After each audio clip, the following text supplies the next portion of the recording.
Looking for a fast-charging, ultra-responsive stylus for your iPad? Meet the 2X Fast Charge Active Stylus Pen, designed for 2018 to 2025 Apple iPads. Take your creativity and productivity to the next level. Click the link in the video description to shop now on Amazon. Violent man stabbed dad to death hours after being freed from prison early.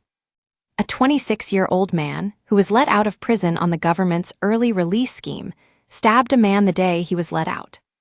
Louis Bell, 26, a father of one, was stabbed to death after an altercation in a drug den by Liam Matthews, who had been released from HMP Home House the same morning. Matthews slashed at Bell with a chisel after spotting two other men fighting with him in the street. His early release came in the first month. The emergency measures aimed at freeing up spaces in overcrowded prisons were introduced.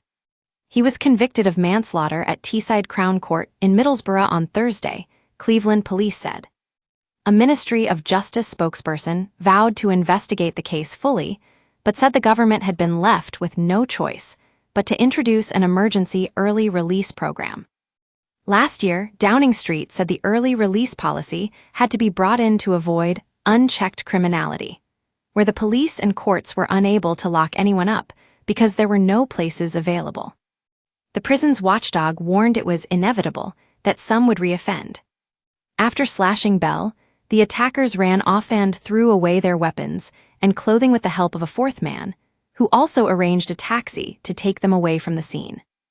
Alongside Matthews, Sean McLeod, aged 23, was convicted of murder. Ashton White, 18, was convicted of manslaughter, and Macaulay Wright, 26, was convicted of assisting an offender. The three will be sentenced on June 19. Matthews had been convicted of violent disorder after a street fight in 2023 and was sentenced to 22 months for that crime.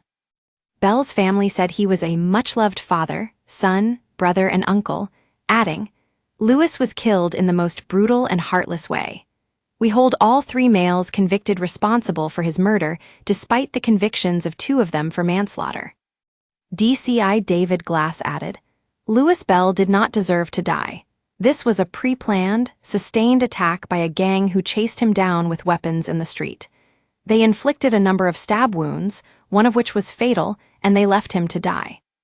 A Ministry of Justice spokesperson said, "We had no choice but to introduce an emergency early release program. We did so with protections in place, including exclusions for those serving for serious violent crimes. Like with all serious further offenses, this case will be investigated fully so we can take action where necessary." Get in touch with our news team by emailing us at webnews@metro.co.uk. For more stories like this, check our news page. Era. More, woman 60, charged with stalking Madeleine McCann's family. Era. More, woman in her 70s, sexually assaulted while out for lunch at Italian bistro. Era. More, urgent search for 15-year-old boy and girl after they suddenly disappeared. Never miss the biggest stories with breaking news alerts in your inbox. This site is protected by RayCAPTCHA, and the Google privacy policy and terms of service apply. Your information will be used in line with our privacy policy.